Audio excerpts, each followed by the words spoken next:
Suite. Una de las penas por negarte a participar en política es que acabas siendo gobernado por tus inferiores. Platón. Suite * armisticios * satélite. Muro * bloqueo * naufragio. Ascalón * consumación. Suite. Hay poco que pueda resistir. A un hombre que puede conquistarse a sí mismo. Luis XIV, el Rey Sol. La palabra suite es una francofonía que literalmente se definiría como seguidilla.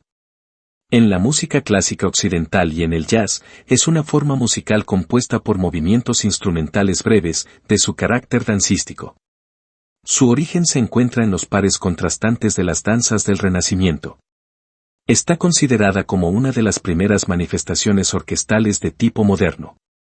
Para que se mantuviera la unidad interna, todos los pasajes de una suite se componían en la misma tonalidad o en su relativo tono menor. Esta composición no podía ser criatura de otro genio que no fuese del Rey Sol, Luis XIV, el Grande, que, en sus migraciones entre sus palacios veraniegos e invernales, acostumbraba a movilizar caravanas de carretas y carruajes, suites, transportando cualquier necesidad o personaje que el regente necesitase a la voz de una orden. El término suite luego fue utilizado como una serie de cosas tomadas colectivamente y que constituyen una secuencia o colección de entes del mismo tipo. Así surgieron las suites en los vagones interconectados de los trenes, en las obras musicales que mantenían un mismo marco melódico mientras eran piezas independientes, en las habitaciones contiguas de los poderosos que mantenían a sus amantes a su alcance mediante puertas secretas y en las piezas literarias que, a primera leída, parecen ser hijas únicas del autor, pero que, vistas en su conjunto, se hacen más honestas y abarcadoras que la suma de sus partes. Armisticios es una suite digna de Iván el Terrible. En sus movimientos autónomos nos relata de las experiencias vividas, a veces en lo absurdo de la situación contextual, a veces en la oscuridad de los secretos más siniestros de las maniobras elitistas, pero siempre, incluyéndonos a todos en la funesta realidad de que vivimos al borde de las ascuas y que debemos bendecir cada día en que despertamos vivos.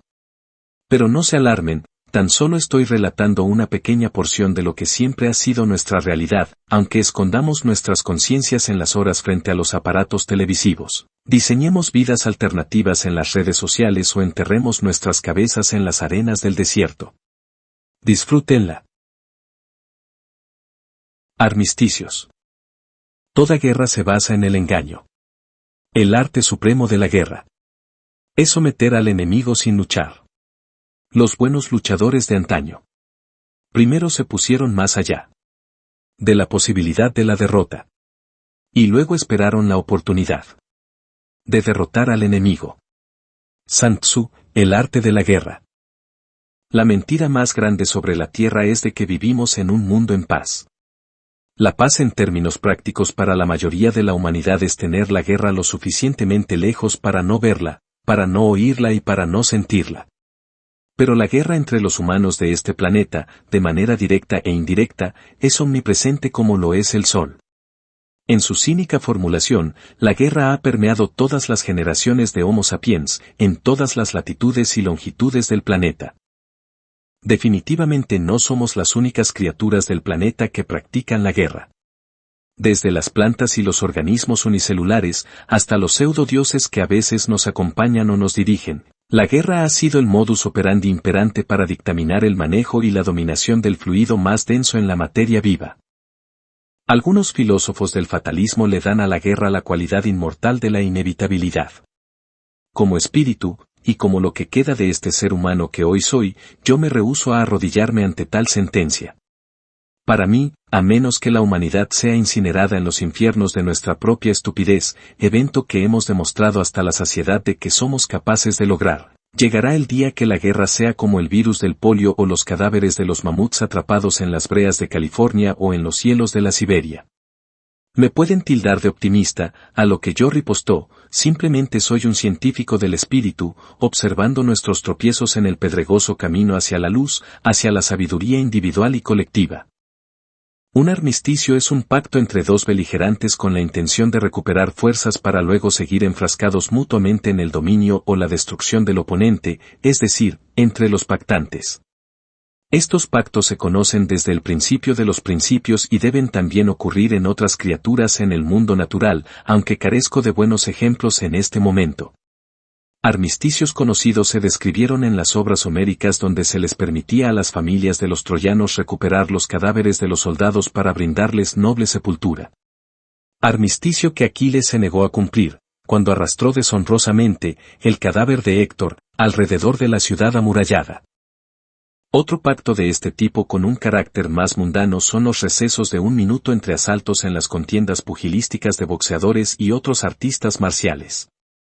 Pero los armisticios que atañen a esta historia son las pausas causadas por negociaciones implícitas o explícitas que nos mantienen a todos al borde del redil mientras, entre dos colosos, deciden cuándo y cómo se engañan con un caballo de madera. Para de esta manera aprovechar la vulnerabilidad del otro, y en medio de la noche, abrir las puertas, asesinar a los hombres dormidos, capturar a las mujeres, castrar a los niños y hacer del espíritu del oponente un botín de guerra. Acto primero, satélite. La disuasión es el arte de producir. En la mente del enemigo. El miedo a atacar. Dr. Strangelove, Stanley Kubrick. En una mañana de primavera de 1958, estaba Nikita Sergeyevich Khrushchev, mejor conocido como Nikita Khrushchev, secretario general del Partido Comunista de la Unión Soviética desde la muerte de Josip Vissarionovich Zugashvili, mejor conocido como Stalin, desayunando su acostumbrado caza de avena, salchichas colbaza y una taza de kéfir tibio. Sobre una mesa rodeada por 12 cómodas butacas de estilo imperial, el desayuno fue servido por un par de mujeres que trabajaban como parte del personal de cuidado en aquella dacha o estancia privada del líder soviético a las afueras de Moscú. Como era costumbre cada mañana, también fueron servidas abundantes frutas, otros platos típicos y una botella de vodka sin destapar. Por un amplio ventanal de cristal se podía apreciar enormes árboles ancianos y un camino de grava que conducía a un establo de caballos colindante a la propiedad. La dacha de 5 habitaciones y 3 despachos, estaba muy bien decorada con obras de arte, trofeos de caza, una colección de escopetas alineadas en una pared de la sala principal y varias chimeneas para calentar a los residentes y los pocos visitantes que conocían de su existencia. Sobre una repisa adyacente, adornaban 2 vasijas con flores frescas y una radiola de tubos catódicos que transmitía un programa mañanero de música clásica que el secretario le encantaba escuchar durante su imperturbable desayuno. Durante la prolongada ingesta y algunas lecturas de rigor para un hombre de Estado, amenizaron Stravinsky, Tchaikovsky, Borodin y el virtuoso pianista Rachmaninoff, favorito de Nikita. La ceremonia de introducción al día se prolongó por algunas 3 horas, con la ayuda de la servidumbre, pero sin ser interrumpida por comentario alguno. Ya retirados los platos del desayuno, le sirvieron un poco de vodka en un vaso muy fino. Sobre la mesa quedó la botella de vodka recién abierta, una canasta repleta de pequeños bolillos de pan, un cuchillo de plata muy afilado y una variedad de quesos donde destacaban trozos de Goyansky, Kostromskoy y Sovietsky. A un costado del comedor, a la izquierda de la mesa, a algunos 10 metros, permanecían 3 hombres, un militar y 2 civiles. Los hombres esperaron las 3 horas, sentados en sillas de madera, alineadas contiguas, separadas por una distancia de 3 metros cada una y de espalda a una pared del comedor. Al costado de cada una de las sillas, se destacaban unas mesas sobre las cuales las mujeres del servicio les obsequiaban un vaso con kéfir, otro con agua, un poco de pan y algo de queso. Ninguno de los hombres se atrevió a interrumpir al secretario o tan siquiera dirigir una simple palabra entre ellos. Los 3 permanecían sentados en sus incómodas sillas mientras leían documentos extraídos desde sus respectivos maletines, tomaban notas, hacían subrayados y degustaban de lo servido por las trabajadoras. A las 10 de la mañana, hora de Moscú, el programa radial de música clásica se despidió del aire y una de las mujeres procedió a apagar el aparato radial. Parsimoniosamente, Khrushchev se levantó de su silla y caminó hasta un baño que colindaba en la pared opuesta a donde esperaban los 3 hombres. Sin otras ceremonias, las mujeres salieron del salón y cerraron las 3 puertas que daban hacia el comedor. Luego de otros 15 minutos de espera, Nikita salió de su visita privada al baño y caminó tranquilamente hasta un sillón y un sólido escritorio de despacho que permanecían a unos metros frente a las sillas donde los tres hombres esperaban. Esta vez, ellos estaban de pie y en postura de atención militar y el secretario, sin sentarse todavía, saludó. «Buenos días, camaradas». Los tres hombres contestaron al unísono. «Buenos días, señor secretario». «Pueden sentarse», Nikita les notificó y ellos se sentaron inmediatamente en sus respectivos asientos. Khrushchev, un hombre calvo, de mediana estatura, con algo de sobrepeso, vestido con una modesta combinación caqui militar y de algunos 60 años, no lucía impresionante. Sin embargo, haber servido en la victoria sobre los alemanes durante la Segunda Guerra Mundial ejerciendo como comisionado político del Partido Comunista en los campos de batalla de Kiev y Stalingrado, además de sobrevivir a las múltiples purgas de Stalin, le atribuían una reputación de rudeza. Ya sentado en su sillón, el secretario comenzó llamando por su primer nombre al hombre sentado en la silla de la derecha. Vasily. Prontamente, éste se levantó de su lugar y caminó hasta colocarse a un paso frente al escritorio del líder. Por algunos minutos, el hombre, vestido con un implacable gabán gris, desde su permanencia de pie, intercambió datos, entregó papeles y reportó burocráticamente cuestiones económicas y civiles pertinentes a la comunicación del día. Ya terminado los asuntos pendientes y satisfecho por lo compartido, Khrushchev se puso de pie y saludó militarmente a Vasily, lo cual él le correspondió antes de tomar su maletín, algunas órdenes y una lista de prioridades dictadas por el secretario. No había salido de la habitación Vasily cuando fue llamado el siguiente en turno, Víctor. En esta ocasión, se levantó de su asiento el hombre vestido de militar que estaba sentado al extremo opuesto del hombre que acababa de abandonar la escena. Su uniforme de general del Ejército Rojo estaba abrumadoramente condecorado con insignias, medallas escarlatas y doradas.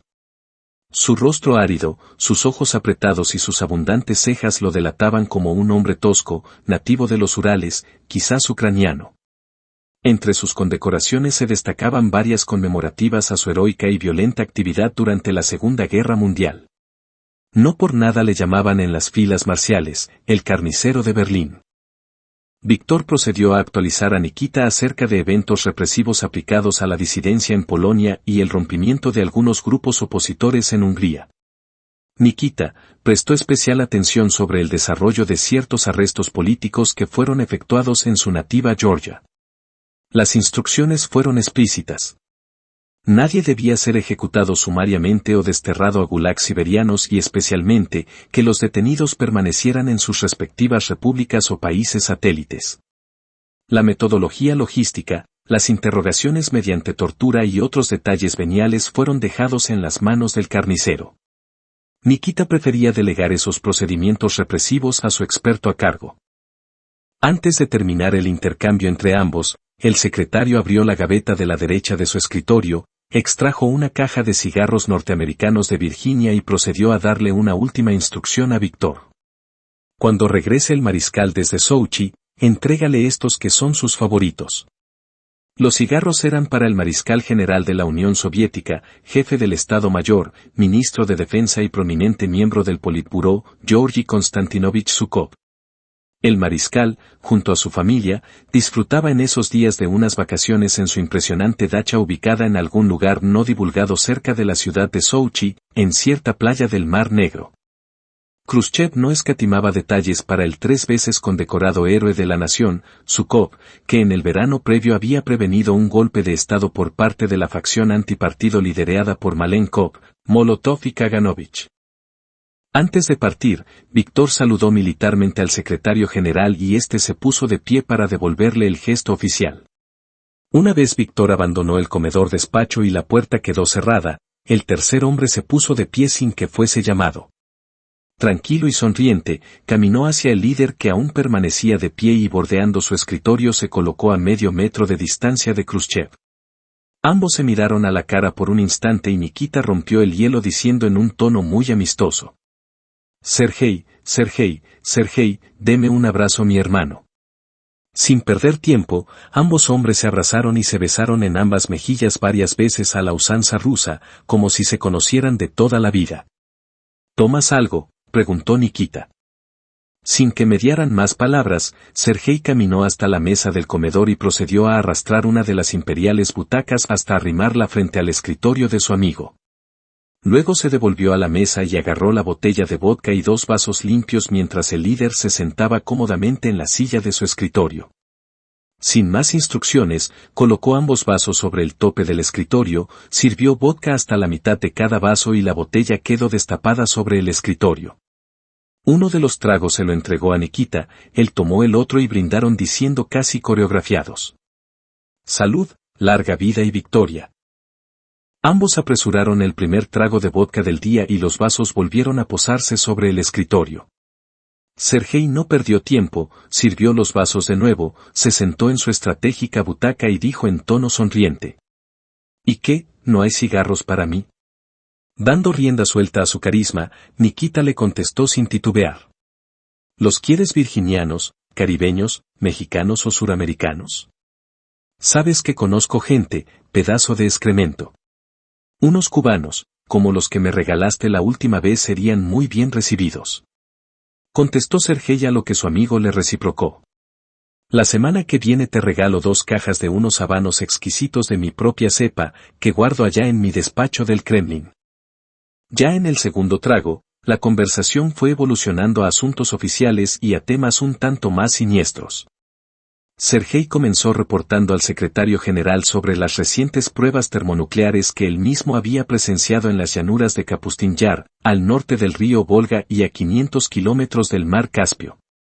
Las detonaciones de las pruebas de 2 bombas de hidrógeno RDS-37, con la capacidad de 3 megatones, fueron atestiguadas por Sergei junto a otros oficiales soviéticos, pero Khrushchev valoraba más las observaciones de su viejo amigo que los informes de otros comisarios políticos, agentes de la KGB o generales del Ejército Rojo.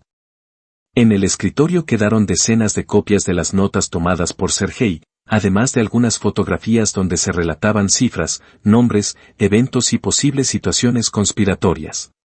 De esta manera, Khrushchev delegaba su retaguardia a un hombre de su misma generación, astuto suficiente, sumamente inteligente y poseedor de su confianza, si es que se puede llamar así a la íntima amistad entre estos 2 hombres de la élite soviética de aquella época. Luego Sergei sacó otra carpeta de su maletín y comenzó a reportar observaciones de una manera similar a las anteriormente brindadas.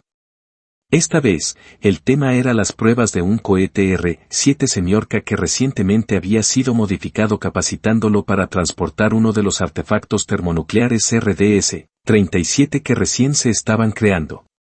El cohete Semyorka, palabra que significa 7, fue el primer proyectil balístico intercontinental capaz de servir al continente norteamericano con un ataque nuclear sin utilizar naves aéreas militares. Los soviéticos, para darle validez al proyecto y crear una propaganda internacional a su nueva criatura, utilizaron otro R-7 Semyorka para colocar en órbita el primer satélite artificial que circunvaló la Tierra por algún tiempo. Ese satélite artificial fue el sensacional artefacto conocido mundialmente como Sputnik A, que fue lanzado un año antes. Para esta agenda, Sergei visitó el centro de lanzamientos o cosmódromo de Plesetsk, ubicado a 800 kilómetros al norte de Moscú. Allí observó con entusiasmo cómo los científicos soviéticos fueron capaces de dar un paso generacional en la carrera armamentista entre las 2 potencias nucleares del momento.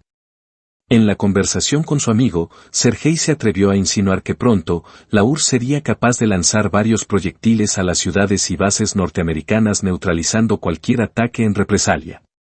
Se deben estar meando del miedo. Ya saben que los podemos clavar en el trasero sin que ellos puedan despegar un solo bombardero. Dijo Sergei, pero fue rápidamente desilusionado por Khrushchev, que le contradijo. Ya hemos hecho ese cálculo y todavía estamos en una desventaja muy grande en términos de cantidad de detonaciones nucleares disponibles. En todos los escenarios que hemos calculado, lo mejor que podemos obtener con esta maldita carrera es una coexistencia sin aniquilarnos, peor que lo que sucedió en la heroica lucha en contra de la invasión fascista. Luego del tercer trago de vodka, ambos amigos decidieron salir a cazar patos en la amplia hacienda que rodeaba la dacha. Junto a un par de asistentes del líder soviético, 4 caballos muy bien cuidados y algunos perros de cacería, cabalgaron por algunos kilómetros hasta llegar a la orilla de un lago donde anteriormente abundaban las presas. Por el camino paralelo a la ribera del lago llegaron a un gazebo desde donde se extendía una especie de plataforma de madera que servía de muelle para dos elegantes veleros de algunos 10 metros de eslora.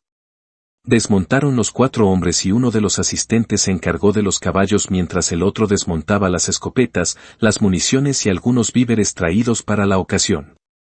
Los asistentes de la residencia no estaban armados y no pertenecían a la KGB. Hubo discreción entre los dos amigos para que no escucharan información nacional sensitiva o como ellos le decían, secretos del partido. Entre más vodka, algunos cortes de jamón y algo de pan, los dos hombres prepararon sus bandoleras con una gruesa de municiones de escopeta cada uno.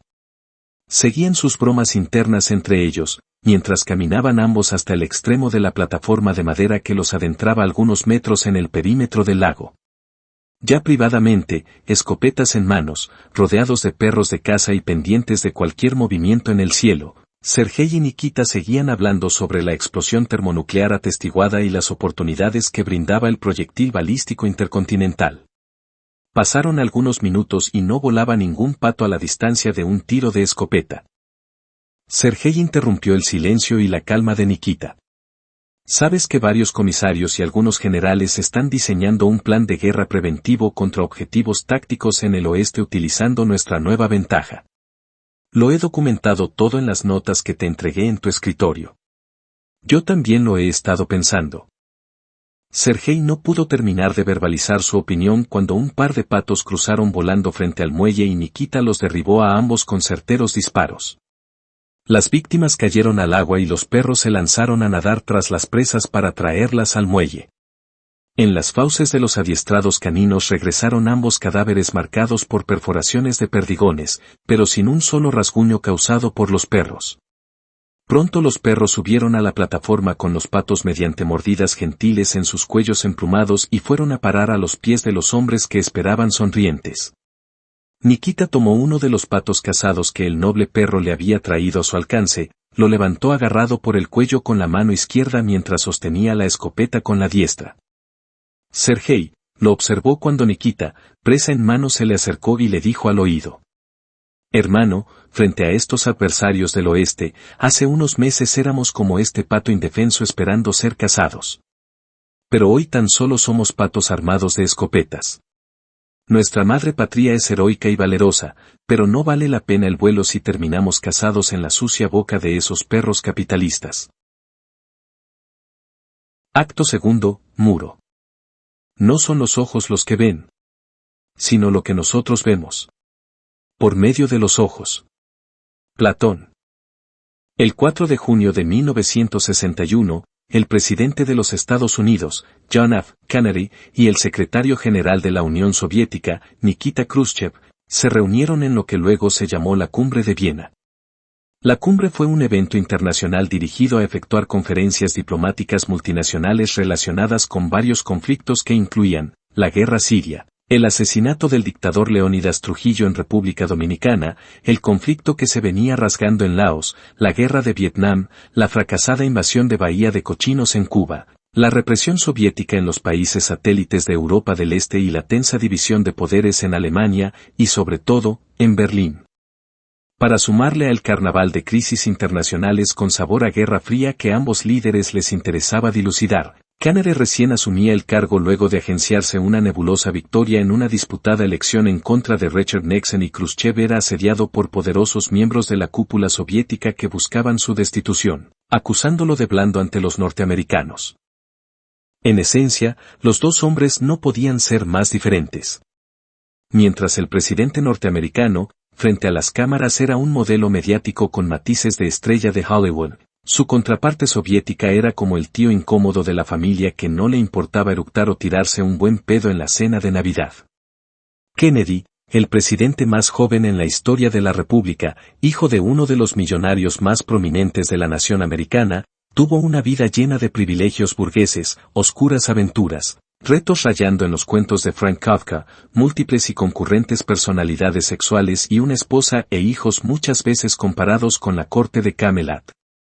Nikita, como le gustaba que lo llamaran, por su edad podía haber sido padre de Kennedy, había nacido en el siglo XIX, hijo de peones rurales del Imperio ruso y en su juventud fue obrero ferrocarrilero, minero y fabricante de ladrillos. Se hizo de un nombre como organizador laboral durante la Revolución Rusa, luego sobrevivió como protagonista del estalinismo, varias purgas y la Segunda Guerra Mundial. Asumió el poder cuando los maquiavélicos líderes del partido lo identificaron como el menos peligroso en la línea de sucesión para reemplazar a Stalin. A su edad de 67, Khrushchev acostumbraba a dar largas caminatas por el campo, ir de casa al bosque, trabajar por horas en su despacho, alimentarse generosamente bien, cabalgar en las tardes y su droga de opción era el vodka que lo acompañaba desde niño cuando su madre se lo mezclaba con leche de alce para calmarle el hambre o el frío. Por otro lado, la salud del joven presidente era un eterno desastre y un secreto de Estado. Su historial médico incluía, entre otras cosas, accidentes traumáticos, heridas de guerra, el desorden hormonal de Addison, dolores de espalda paralizantes, abuso de narcóticos, depresión con tendencias suicidas y decenas de efectos secundarios causados por la cantidad abusiva de medicamentos que tomaba desde muy joven. Sus drogas de opción eran el sexo casual, muchas veces de manera unilateral, y los potentes cócteles misteriosos del Dr. Feelgood. El Dr. Feelgood era un médico alemán llamado Max Jacobsen, dedicado a formular remedios narcóticos para ser administrados sin recetas a celebridades y millonarios que no tenían tiempo para una curación natural o tan siquiera sistemática. Para el viaje a Viena, el presidente solicitó que este personaje fuese llevado secretamente. A Jacobson se le facilitó un viaje en avión jet donde el doctor, un maletín lleno de jeringas de cristal, afiladas agujas hipodérmicas y los pomos de sus pociones mágicas eran sus únicos pasajeros a bordo. El servicio secreto organizó un conveniente esquema para ocultar al curandero en el mismo hotel donde se hospedaría el presidente y el galeno pudiese visitar de incógnito la habitación de Canary y su esposa Jacqueline cuando estos lo solicitaran. Generalmente, las inyecciones del Dr. Jacobson eran una mezcla de anfetaminas, vitaminas, analgésicos y placenta humana. En sus instintos de mercader de aceite de culebras, llamó a su brebaje la pócima milagrosa de la regeneración del tejido. Según el testimonio de uno de sus famosos pacientes, el escritor Truman Capote, te sientes como Superman, vas volando. Las ideas llegan a la velocidad de la luz. Pasas 72 horas seguidas sin ni siquiera un descanso para tomar café. Luego te derrumbas y te estrellas. Canary fue advertido varias veces por la peligrosidad de esos pinchazos milagrosos, a lo que sin analizarlo mucho una vez contestó: no me importa si es orina de caballo. Para mí, es lo único que funciona. En algunos viajes domésticos, JFK fue transportado de manera tal que arribara a su destino a medianoche y sin ser anunciado para que los periodistas no pudiesen reportar que el presidente fue bajado del avión amarrado en una camilla vertical y, mediante el uso de un elevador creado para tales ocasiones.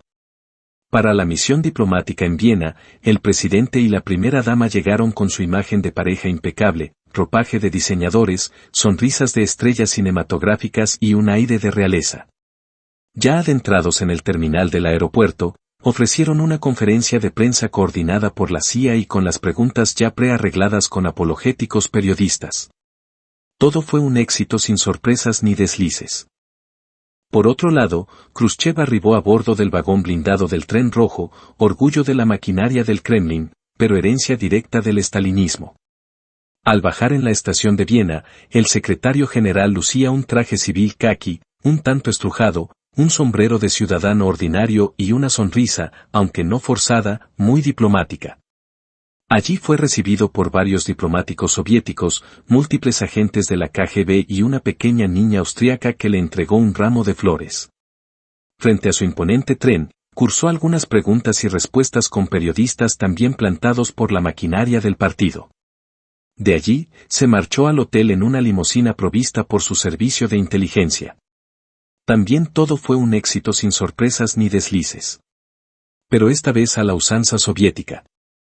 Durante la cumbre diplomática, la atención giró casi exclusivamente en la interacción entre estos dos líderes, dejando a los demás emisarios y gobernantes casi invisibles en el terreno de lo no existente.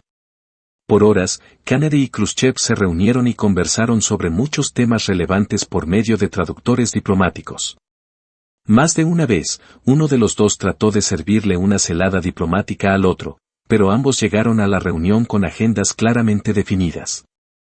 Luego de intensas horas de negociaciones donde ambos hombres de Estado cedieron y obtuvieron sus respectivos objetivos, llegaron al tema más escabroso, Berlín. Al finalizar la Segunda Guerra Mundial, la devastada Alemania fue dividida en dos repúblicas independientes. Una occidental, orientada hacia el libre mercado, la República Federal Alemana, RFA, estaba ocupada y administrada por Inglaterra, Francia y Estados Unidos. La contraparte oriental, la República Democrática Alemana, RDA, dominada por la Unión Soviética, pronto se convirtió en un territorio satélite donde predominaba el autoritarismo paranoico de la potencia dominante. En el centro de la RDA estaba la ciudad capital de Berlín, que también fue repartida entre las dos facciones victoriosas de la guerra en contra del fascismo alemán. De esta manera, la fracción custodiada por los aliados capitalistas, conocida como Berlín Oeste, de menos de 500 kilómetros cuadrados y poco más de 1,5 millones de habitantes, quedó encerrada por el aparato político soviético. Esto representaba un problema logístico, político, militar y propagandístico para ambos bloques de influencia. Primero, los aliados del bloque capitalista no tenían un acceso directo por tierra o mar hacia Berlín Oeste, y segundo, para los soviéticos ese enclave era un oasis hacia donde cientos de alemanes lograron escapar para luego ser transportados a Europa Occidental o Estados Unidos.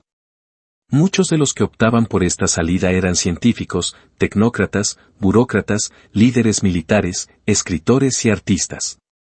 A este tráfico humano selectivo, dentro del bloque soviético se le conoció como la fuga de talentos, mientras en la CIA se manejaba como la Operación Paperclip.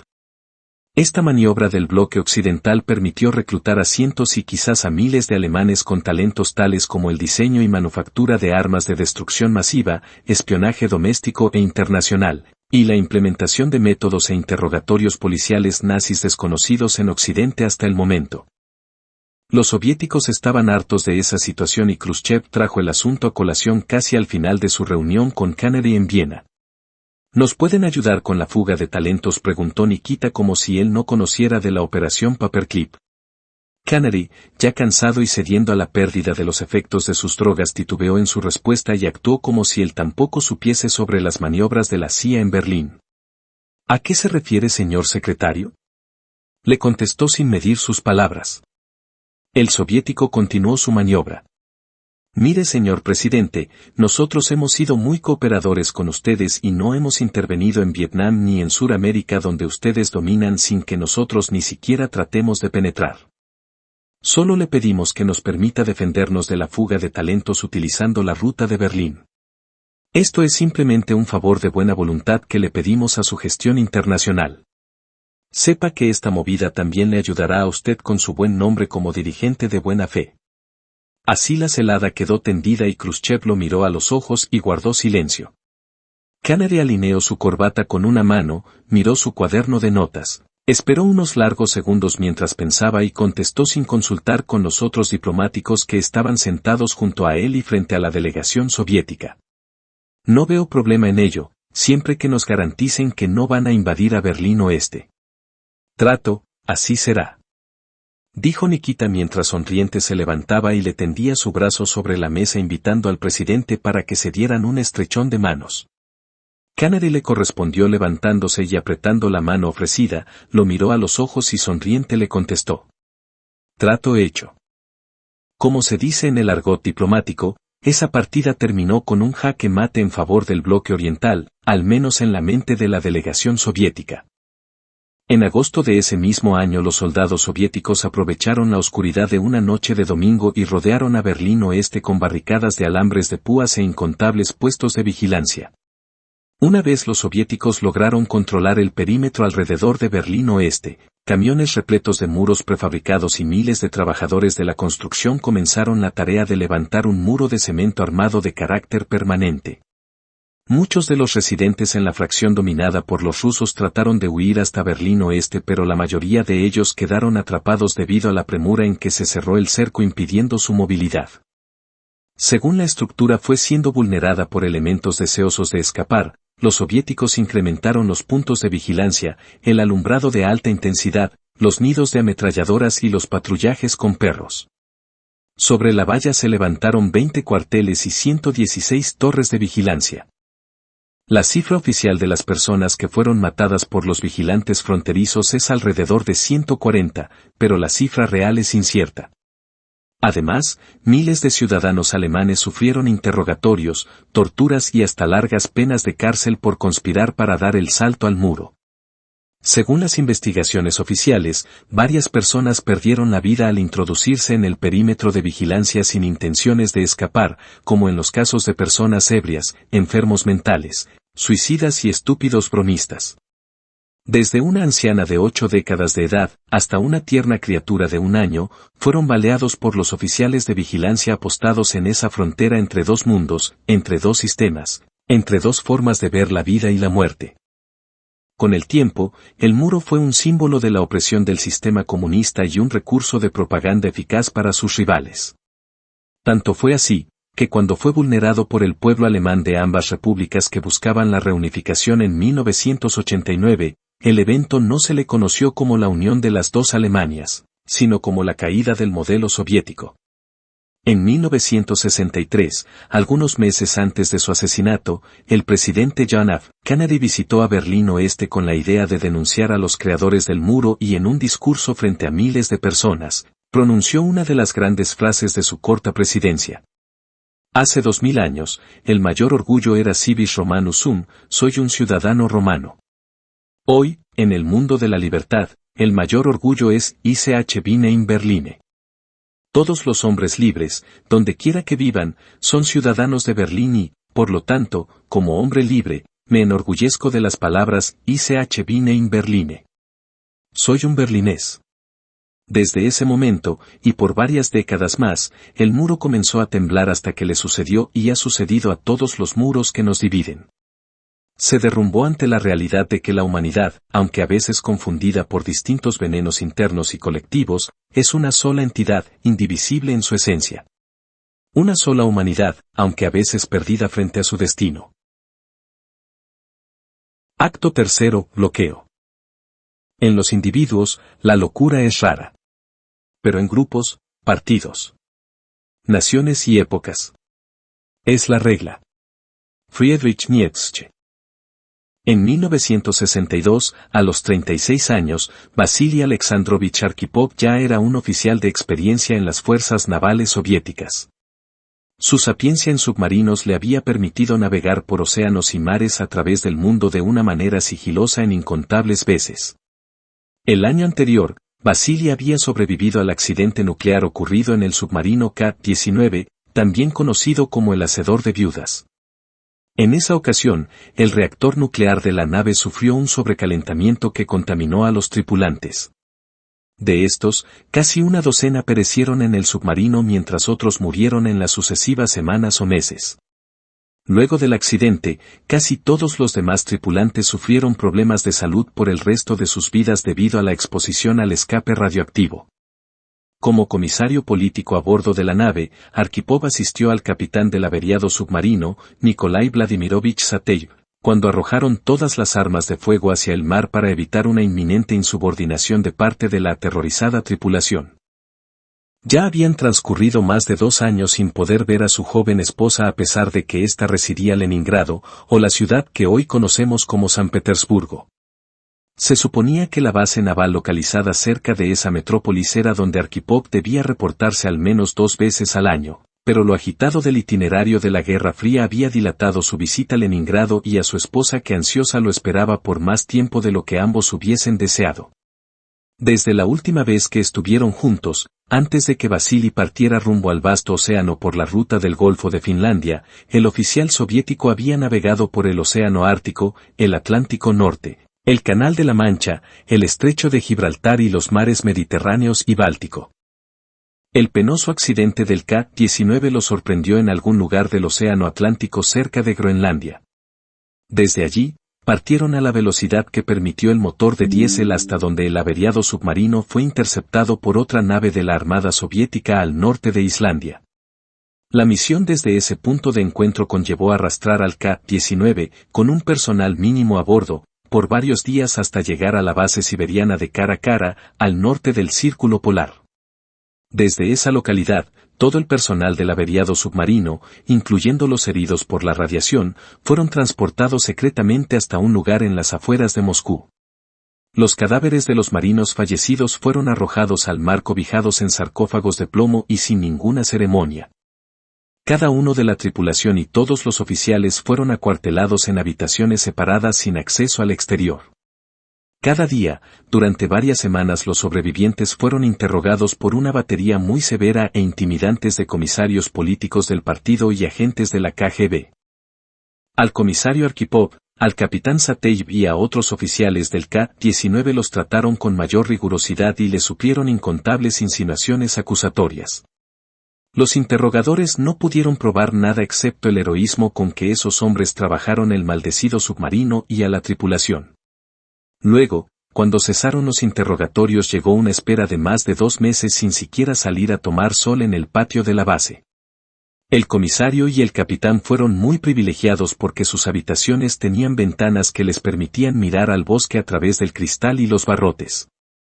Hasta Vasily se atrevió a solicitar papel y lápiz para escribirle algunas cartas a su esposa. Aparentemente, no hubo problema en complacerlo con su pedido, pero sus cartas nunca salieron de alguna oficina de la KGB dentro de la base militar. Al terminar su odisea con el submarino nuclear tipo K, Vasily fue asignado a una nave de menor perfil del tipo F, utilizado mayormente para misiones de patrullaje de poca monta adentradas en el Círculo Ártico. Prácticamente lo habían degradado a una tecnología de motor eléctrico diésel y una tripulación de 81 hombres. A Vasily eso no le afectó tanto como el hecho de que no le permitieron reunirse, llamar o escribirle a su esposa después del accidente del K-19. Sin embargo, su nueva unidad, el submarino B-59, lideraba una subdivisión de media docena de unidades tipo F equipadas con un arma especial. Este artefacto de destrucción masiva era un torpedo armado con una cabeza atómica equivalente en su poder a la malévola bomba de Hiroshima. En la nave solo un grupo de oficiales selectos, entre ellos el comisario político de más alto rango, Vasily Arkhipov, conocían la naturaleza de esa supuesta arma especial. En octubre de 1962, mientras el grupo de submarinos tipo F, nuclearmente armados, se acuartelaban en la península de Kola al noroeste de la costa oriental escandinava, bajo la noche invernal ártica, el desquiciado mundo de la Guerra Fría seguía aceitando su máquina del juicio final. Mientras tanto, a poco más de 1500 kilómetros al sur, en su dacha moscovita, Nikita Khrushchev junto con el mariscal general de la Unión Soviética, Rodion Malinovsky, sucesor de Zhukov, intentaban desesperadamente comunicarse con los oficiales soviéticos a cargo en Cuba. La misión secreta de desplegar misiles subcontinentales en la isla de Cuba había sido descubierta por los aviones espías norteamericanos U-2 y tenía que ser abortada lo antes posible. El presidente Kennedy, a través de sus traductores y diplomáticos, habían advertido a su contraparte soviética sobre una posible escalada si dichos misiles no eran retirados de Cuba de inmediato. A los capitanes de 4 de los submarinos tipo F resguardados en la península de Kola, les llegaron instrucciones de partir hacia ciertas coordenadas en el Océano Atlántico. Ninguno de los oficiales a bordo conocía nada de lo que estaba sucediendo en Cuba y por ende en el resto del mundo. Tan solo recibieron instrucciones para navegar a toda prisa hasta unas coordenadas en mar adentro y allí abrir los sobres que contenían órdenes específicas. Entonces se enteraron de que tenían que navegar hasta Mariel en la costa noroeste de Cuba, a menos de 150 kilómetros de Estados Unidos y establecer una base en ese puerto para proteger a los barcos que transportaban la carga de misiles clandestinos. El trabajo de Vasily era velar porque los capitanes y comisarios políticos en cada uno de los submarinos cumplieran con las directrices decretadas por la maquinaria del partido. Antes de que los submarinos llegaran a Cuba, la crisis se agudizó mucho más cuando milicias cubanas dirigidas por el comandante Fidel Castro dispararon un cohete antiaéreo y derribaron un avión U-2 matando al piloto. El presidente Kennedy se comunicó una vez más con Nikita Khrushchev y le dio 48 horas para salir de la zona y la advertencia de que cualquier otra agresión iba a obligarlo a hacer un ataque nuclear a todos los objetivos necesarios. Luego, decretó un bloqueo naval alrededor de la isla de Cuba y la poderosa Armada Americana comenzó a rastrear con sonares para detectar cualquier presencia de submarinos soviéticos en el área. Pronto divisaron la señal en forma de eco que delataban a los submarinos tipo F que recién llegaban al perímetro y comenzaron un peligroso juego de gatos y ratones. En primera instancia, trataron de establecer un protocolo bélico marino que establecía que, si algún submarino era descubierto en el área, este sería advertido con granadas marinas para que emergiera de inmediato y se dejara escoltar hasta el medio del Océano Atlántico donde se le permitiera una huida humillante, pero sin mayores consecuencias. Si el submarino descubierto no cumplía con la orden de emersión, los barcos utilizarían argumentos más convincentes como cargas de profundidad y torpedos antisubmarinos. El mayor defecto del protocolo establecido era que a pesar de que había sido transmitido a las autoridades soviéticas en Moscú y estos lo habían reconocido, ninguno de los oficiales en los submarinos tipo F en las costas de Cuba sabían de su existencia. Peor aún, los oficiales en las naves soviéticas no tenían forma de comunicarse con las autoridades en la Unión Soviética o tan siquiera entre los diferentes submarinos luego de que se sumergían más allá de la profundidad de periscopio. Una vez comenzaron las advertencias bélicas de la Armada Americana, una de las unidades soviéticas, la B-4, comandada por el capitán Rurek Kidov, huyó hacia alta mar sin que fuese perseguida y escapó ilesa. Las otras tres trataron de maniobrar, pero fueron rápidamente dominadas por la supremacía en superficie de la Armada Americana. El uso del arma especial no fue considerado prudente por los oficiales de uno de los sumergibles, el B-36 dirigido por el capitán Alexei Dubivko y este salió a la superficie donde fue dominado y escoltado hasta una distancia prudente en medio del océano. Los últimos dos de la patrulla, el B-130 y el B-59, resistieron las advertencias y trataron de evadir sin éxito a los persecutores. Ambas unidades fueron acorraladas por horas y atacadas, ya no por granadas marinas, sino por cargas de profundidad de variadas intensidades. Los oficiales de ambos submarinos ordenaron al personal de la sala de torpedos a preparar sus respectivas armas especiales de 15 kilotones para ser disparadas contra los hostiles rivales. Una vez los torpedos fueron armados, su lanzamiento requería un sistema de 2 llaves para ser activados. Una de las llaves estaba en poder del capitán de la nave y la otra la controlaba el comisario de la unidad. Esto era así para evitar que una sola figura tuviese tanto control como para desatar un intercambio nuclear.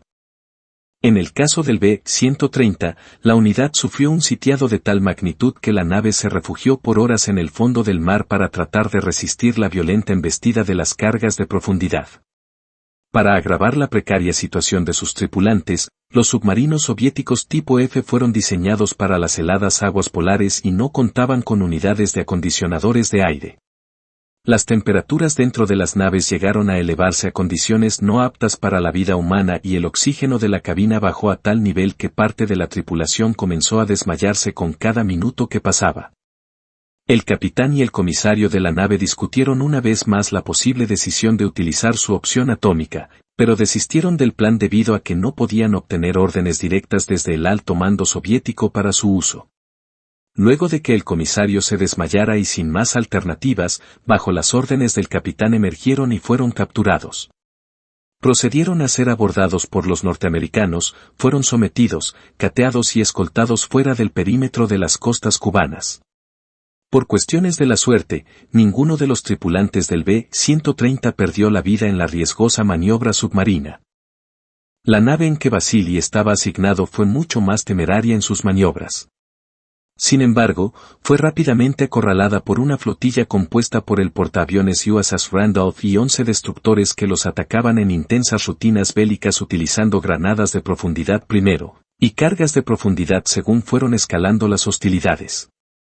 Ya cuando la situación del B-59 no ofrecía esperanzas de escape, el capitán Valentín Savitsky ordenó enfurecido a preparar el arma atómica para ser torpedeada en contra de sus adversarios rugiendo ferozmente. Vamos a destruirlos ahora. Moriremos, pero los hundiremos a todos.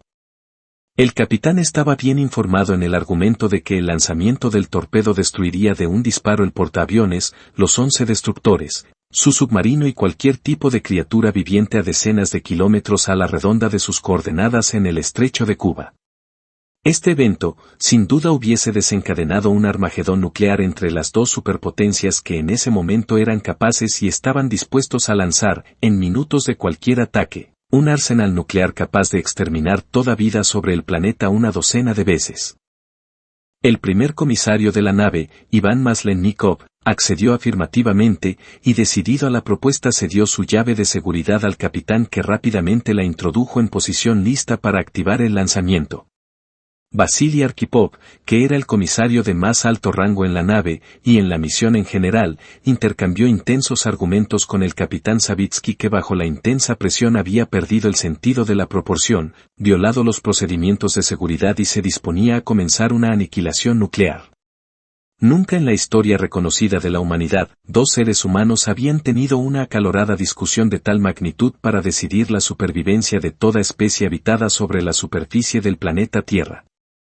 Luego de dramáticos e intensos minutos de discusión, Vasily Arkhipov logró convencer al capitán Savitsky de que su desquiciado plan era militarmente irracional, disonante con las directrices del Partido Comunista Soviético y una garantía de la destrucción total de ambas naciones, por no decir la especie humana. La segunda llave retornó a las manos de Iván Maslennikov disolviendo la posibilidad de que utilizara el artefacto atómico en aquella ocasión. El F-59 emergió y fue sometido por el protocolo establecido por los norteamericanos. Estos no se enteraron por años de la carga nuclear en la sala de torpedos del submarino, de la intensa discusión planteada por dos hombres atrapados en el fondo del mar o de cuán cerca la humanidad estuvo a punto de perecer a consecuencia de la locura colectiva. Quizás el único que no estaba loco en aquel intenso momento fue Vasily. Muchos lo reconocen hoy como el hombre que salvó a la humanidad debido a su oportuna intervención ante el capitán del B-59.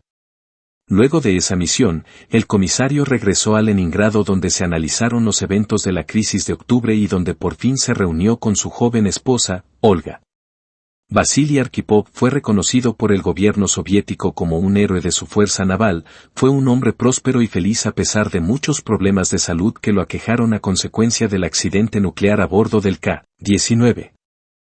Se ha especulado mucho, se han escrito libros, filmado películas muy exitosas y varios documentales en los cuales el clímax se resume en ese instante donde el comisario político de aquella misión de octubre de 1962 confrontó a un capitán de submarino decidido a recurrir al extremo final de la mutua aniquilación. Lo que nunca se sabrá, porque él nunca confesó públicamente, es cuál fue su móvil en los momentos decisivos. Quizás nunca sabremos si este hombre fue mayormente dirigido por su cumplimiento del deber como comisario del Partido Comunista de la Unión Soviética, por su estatura como ser humano responsable, como instintivo animal superviviente, como el hombre enamorado queriendo regresar a los brazos de su esposa, o como una combinación de todas las motivaciones anteriores conspirando para salvar al mundo de la destrucción total e irracional. Acto cuarto, naufragio. Puedes decidir vivir tu vida con integridad. Procura que tu credo sea este. Deja que la mentira entre en el mundo. Deja que incluso triunfe. Pero no a través de ti. El simple paso de una persona valiente es no participar en la mentira. Porque una palabra de verdad pesa más que un mundo. Alexandr Solzhenitsyn. Maldito naufragio, esto se cae a pedazos a medida que avanza. Gritó Vlad cuando se percató que el horno de la calefacción se había averiado debido al exceso de calor infligido en la desesperación de borrar el pasado de un tirón. Limpiándose el sudor de la cara, miró tras él, hacia el suelo y calculó la cantidad de documentos que debían ser convertidos en cenizas. No había tiempo para lamentaciones y Vlad lo sabía. Petrov, un corpulento ruso del Cáucaso, lo miraba a unos pasos, sudoriento, cansado, asustado y con el torso desnudo, le preguntó. ¿Qué quieres que hagamos, teniente? Después de unos valiosos segundos, Vlad miró hacia su alrededor y en una esquina del sótano divisó un recipiente de hierro con la inscripción 50 litros petrol, pintada a un costado. Maldita sea. ¿Los quemamos o terminamos quemando todo aquí? Toma ese petrel y dime cuánto le queda. Petrov caminó hacia donde se ubicaba el recipiente, lo tomó por el mango con dos manos, lo levantó y ofreció su estimado. Puede que haya 10 litros, Vlad. Traedlo, eso debe ser suficiente. Le contestó y procedió a brindarle instrucciones específicas de cómo utilizar el combustible dentro del horno para quemar el remanente de los documentos. Las siguientes instrucciones de Vlad fueron: voy arriba a buscar, a ver si queda algo en los archivos del camarada Ivanov. Cuidado que no te vayas a envenenar con los gases, de vez en cuando, subes y respiras aire limpio afuera de este sótano mugriento. No sea que te mueras aquí y se nos agrave la situación. No tenemos suficiente petrel para quemar tu enorme cuerpo. Petrov lo miró, el oscuro humor lo hizo sonreír y simplemente le contestó: está bien, Vlad, así lo haré. Rápidamente Vlad subió las escaleras saltando los escalones de 2 en 2 para pasar por el primer piso, luego el segundo y arribar al ático donde faltaban algunos archivos por escudriñar.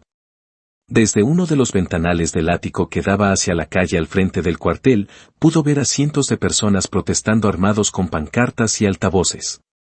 La consigna a coro que sobresalía sobre las demás era: somos el pueblo, somos el pueblo, somos el pueblo.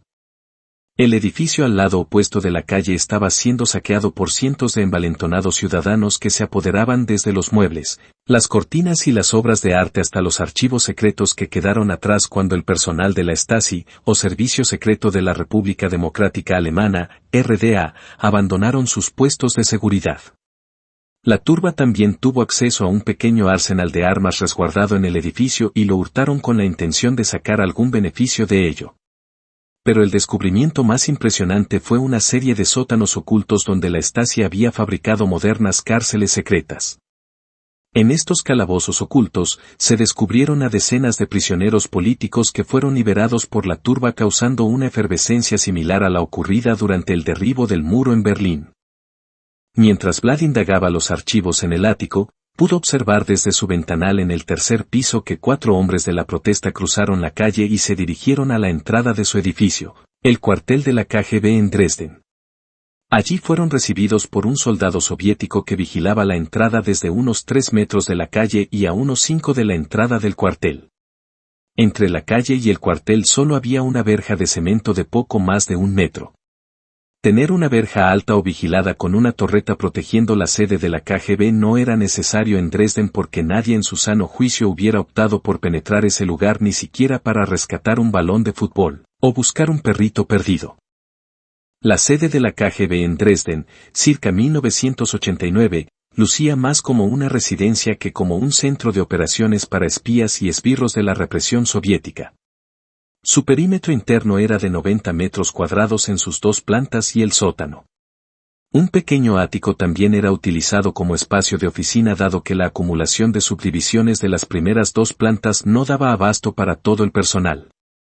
El edificio, aunque aparentaba estar bien pintado y limpio desde afuera, era precario en su interior. El baño se tapaba frecuentemente, solo tenía estacionamientos para 3 autos, casi no se podía caminar por sus pasillos debido a la gran cantidad de archivos que poblaban su interior y sus muebles eran incómodos.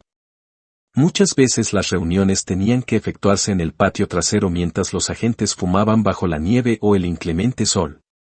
Sin embargo, el edificio recién saqueado de la Stasi, al otro lado de la calle, era un lugar amplio, elegante y acogedor.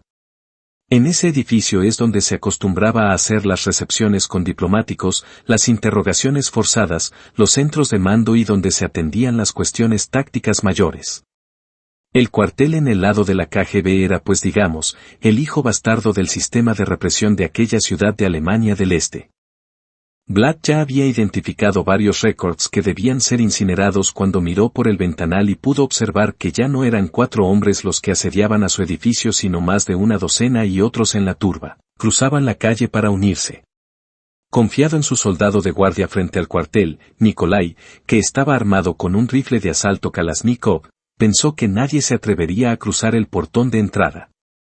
Sin embargo, eso fue un cálculo errado y en algunos segundos abrieron la entrada desde la calle que no estaba asegurada y penetraron lentamente al patio interior del cuartel mientras le gritaban intimidantes consignas e insultos a Nikolai. El soldado, al verse acorralado, comenzó a dar lentos pasos hacia atrás hasta llegar a la escalera cerca de la pequeña puerta del cuartel sin quitarle la vista a los vociferantes manifestantes que fueron lentamente penetrando al patio del recinto. Al ver el deterioro de la situación, Vlad soltó los papeles y bajó corriendo desde el ático hasta la primera planta. Uno de los oficiales de más experiencia, el coronel Alexei, comenzó a repartir ametralladoras desde un armario y ordenó a los agentes a apostarse en las ventanas que miraban hacia la calle en cada piso. El cuartel ya había sido parcialmente evacuado y poco menos de una docena de hombres lo estaban custodiando. A Vlad solo le dio una pistola y le dijo: «Camarada, usted es el traductor de turno, vaya afuera y convenza a esos hijos de perra que más vale que se salgan de aquí». «¿Qué pasó con la caballería?», contestó Vlad refiriéndose a un contingente de 6 tanques y un centenar de soldados del Ejército Rojo que permanecían acuartelados a unos 200 metros del lugar. «Los hemos llamado múltiples veces y no contestan. Apestan a orines sus pantalones. Por eso le repito, camarada, usted es el traductor de turno, vaya afuera y resuelva este problema». «¿Quiera usted decir, camarada, que yo soy la puta en el andén del tren?», contestó Vlad ya molesto, a lo que el coronel asintió con un movimiento de cabeza mientras le entregaba la chaqueta del uniforme al oficial de 30 y tantos años de edad para que saliera al patio frontal. Antes de salir, Vlad solicitó un último refuerzo. «¿Dónde está Petrov?», a lo que Alexei le contestó: «El sargento está cumpliendo su deber en el sótano. No pierda más tiempo y salga». Vlad se puso su chaqueta de oficial soviético, trató de localizar su gorra, pero no fue posible obtenerla, colocó su pistola en el cinturón de su pantalón escondida directamente en su espalda, pero con el cabo mirando hacia su mano derecha, y caminó litúrgicamente hacia la puerta, donde dijo en un tono no muy entusiasta: «Abre». El oficial, apostado en la entrada desde el interior, abrió la puerta y allí estaba Nikolai. El joven soldado permanecía firme, vigilante, de espaldas a la entrada y frente a la multitud que se iba envalentonando por su numerosidad y por la embriaguez de la libertad. Vlad esquivó a Nikolai, que no le quitaba la vista a la multitud con su AK en manos, y bajó los 7 u 8 escalones hasta el pequeño patio frente al cuartel de la KGB en Dresden. Al ver este oficial ruso, físicamente poco impresionante, de 1,70 m, algunos en la protesta bromearon de su baja estatura, casualmente la misma que la de Napoleón Bonaparte. Vlad caminó unos pasos hasta ir a la mitad de la distancia entre la escalera del cuartel y la primera línea de la turba que ya había invadido el patio interior del lugar. Allí se detuvo con firmeza y gestos de pocos amigos. De manera extemporánea, gritó enunciando un transparente alemán y con un grado elevado de coraje en la voz: «Este es territorio soviético y están parados en nuestra frontera. No traten de entrar por la fuerza en esta propiedad. Mis compañeros están armados y están autorizados a usar sus armas en caso de emergencia». Algunos de los manifestantes lo abuchearon, otros gritaron consignas y hubo hasta aquellos que pidieron lincharlo. Dado lo innecesario de escalar el asunto, uno de los líderes de aquella noche, por su autoparlante, llevó las aguas populares a su cauce con instrucciones de no ejecutar el ataque al cuartel. «Dejen a esos infelices, ya les queda menos en nuestra madre tierra. No vale la pena derramar una gota de sangre alemana por estos desgraciados rusos». Luego de más insultos y algunos amagues de ataque, los manifestantes continuaron su marcha hacia otros objetivos más sensatos. Vlad volvió a entrar al edificio y fue recibido con un simple «Buen trabajo, camarada», de parte del coronel.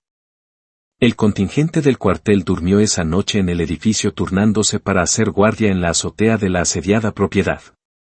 La noche fue muy larga y la imagen del saqueo sufrido por el cuartel de la Stasi materializaban una nueva realidad. Vlad durmió un par de horas, se levantó con la luz del sol y cuando fue a la cocina por un poco de café, se encontró con Petrov, que le informó sobre la finalización de la quema de documentos y lo felicitó por su intervención con la turba la noche anterior. Vlad todavía estaba muy molesto con la caballería, que no hizo acto de presencia como ellos esperaban. Al sargento le solicitó la llave de uno de los autos del cuartel para ir hasta el contingente de tanques a pocas cuadras del edificio. Petrov le informó que uno de los autos se lo había llevado un coronel y que posiblemente lo habría utilizado para ir a Rusia con su familia. Ese tipo de escapada cuasi legal ya venía ocurriendo con más frecuencia desde la caída del muro de Berlín unas semanas antes. El otro auto estaba indispuesto por algún problema de carburación que no habían podido reparar. Cuando Vlad le dijo que iba a ir caminando, Petrov se ofreció a llevarlo como pasajero en su motocicleta para que no se expusiera en tales momentos. Con Petrov como conductor, Vlad en la parte posterior del asiento y con ametralladora en mano, salieron a investigar qué demonios pasaba con el contingente de tanques que se suponía eran parte de la protección del cuartel de la KGB en Dresden. Al llegar a su destino, prácticamente a la distancia de una mirada calle abajo, Vlad se dirigió hasta el oficial a cargo y lo inquirió severamente. Sin darle tanta importancia a los reclamos de Vlad, el oficial le respondió parcamente: «No podemos hacer nada sin órdenes de Moscú, y Moscú guarda silencio». En ese momento, la frustración de Vlad llegaba a niveles intolerables, pero no ventiló problema alguno frente a los camaradas. Tan solo salió del campamento y le indicó a Petrov que se podía marchar y que se verían luego en la oficina. Eso nunca sucedió. Vlad se fue caminando hasta su residencia ametralladora en mano. Su modesta morada era un apartamento de 2 habitaciones, un baño y una cocina-comedor. A ambos costados de la propiedad se reproducían apartamentos casi idénticos. La entrada de cara a la calle y unas escaleras de algunos 10 escalones permitían acceso a la única puerta del lugar. El edificio era limpio, en primavera lo adornaban con flores y los vecinos, casi todos agentes de la Stasi, eran muy bien educados. Todo contrastaba con los años que Vlad y su esposa vivieron en Leningrado durante sus estudios universitarios y el principio de sus carreras. Al penetrar en el apartamento, fue recibido por su esposa Lyudmila y sus 2 hijas, María de 9 y Caterina de 6. Ellas estaban sentadas en un modesto comedor desayunando algo de avena y una salchicha frita ya un poco rancia. Ese día no tenían leche, así que desayunaban con un poco de agua y azúcar de remolacha. Sin que ninguna de ellas se pusiese de pie, Vlad se les acercó y las besó en la frente a las 3. Luego fue a su cuarto donde aseguró la ametralladora en una caja que cerraba con una llave. Allí había otras armas y municiones. Como cualquier día de la vida, regresó con su familia y de una alacena casi vacía extrajo un bolso de papel que guardaba medio kilo de pan. De una nevera prácticamente inservible, sacó algo de mantequilla en un plato y una cerveza tibia. De una gaveta tomó un cuchillo con el que destapó la cerveza y procedió a partir el pan y untar generosamente la mantequilla. Luego tomó un plato y se sentó junto a su familia para desayunar. La mujer, al ver su semblante, le dijo: «Te ves terrible, cariño. ¿Cómo te fue en la oficina?» Vlad ni siquiera la miró. Tan solo se dio un trago de la cerveza tibia y le dijo: «Este pan está muy bueno.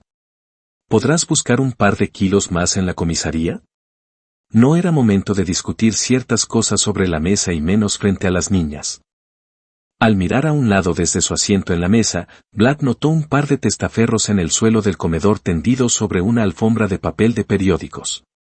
Antes de que pudiese preguntar, su esposa le explicó: «Eso lo trajo Helmut ayer, me dijo que son para el coche». Efectivamente, era el alternador y una batería que necesitaba Vlad para revivir su camioneta Coupe Trabant 601, que llevaba casi 2 meses varada en la calle frente a su apartamento por falta de esas refacciones. Lo más seguro que Helmut, un jovenzuelo de 17, residente en la vecindad e hijo de un agente de la Stasi, lo había obtenido en el mercado negro o a través de conexiones más oscuras. Vlad se levantó de su asiento, caminó hasta las piezas y tomó una para inspeccionarla. El tesoro mecánico era el alternador correcto para poder operar la camioneta gris al frente de su casa y quizás algo más. La segunda pieza era la batería de auto que también le hacía falta para la maniobra. Vlad se sentó en la mesa de nuevo y comenzó a maniobrar. Primero insistió que sus hijas fuesen a la escuela ese día y le pidió a su esposa que se reportara a trabajar en el plantel donde fungía como maestra de ruso. La escuela quedaba a unas cuadras del apartamento y ellas se fueron caminando sobre la acera cubierta por la nieve caída la noche anterior. Luego llamó a Helmut para que trajera sus herramientas y lo ayudara con la misión de resucitar al Trabant. De pago por las piezas y sus destrezas mecánicas le dio unos 10 marcos alemanes y 2 de las 3 Kalashnikov que escondía en su apartamento. Una era para Helmut y la otra para el ladrón que había conseguido las piezas mientras se ocultaba en la oscuridad de la noche y el caos de las protestas. Ya en horas de la tarde, su más importante paso fue informar a su superior inmediato, el coronel Alexei, para que éste supiese de sus intenciones. El coronel le indicó que entendía sus motivaciones, pero le ordenó un rendezvous para cuadrar la caja y lo citó en 15 minutos a un parque cercano pero solitario. Vlad tomó su mejor pistola, se abrigó lo suficiente para estar en la intemperie esa tarde, quizás aquella noche de invierno, y caminó hasta el lugar pautado. En el parque, el coronel lo esperaba vestido de civil sentado solitario en una banqueta. Al llegar lo invitó a sentar para hablar y Vlad asintió porque no le quedaba remedio. El monólogo comenzó. Sabes que nos dejas bien cagados. No te vuelo los sesos ahora mismo porque te entiendo. El que yo sea el padrino de Caterina no te libraría de una bala si eso te merecieras. Vlad continuó escuchando callado. Me dijiste hace una hora que te ibas por Polonia y Bielorrusia. No vas a poder cruzar Polonia, nos están cazando allí. Vas a tener que tomar la ruta de Praga y quedarte maniobrando por Checoslovaquia hasta que llegues a Ucrania. Allí necesito un favor tuyo, y es que cuando llegues a Kiev, le entregues esto a alguien. De repente el coronel introdujo su mano en su abrigo, a lo que Vlad se levantó de la banqueta buscando desenvainar su pistola. Tranquilo, camarada.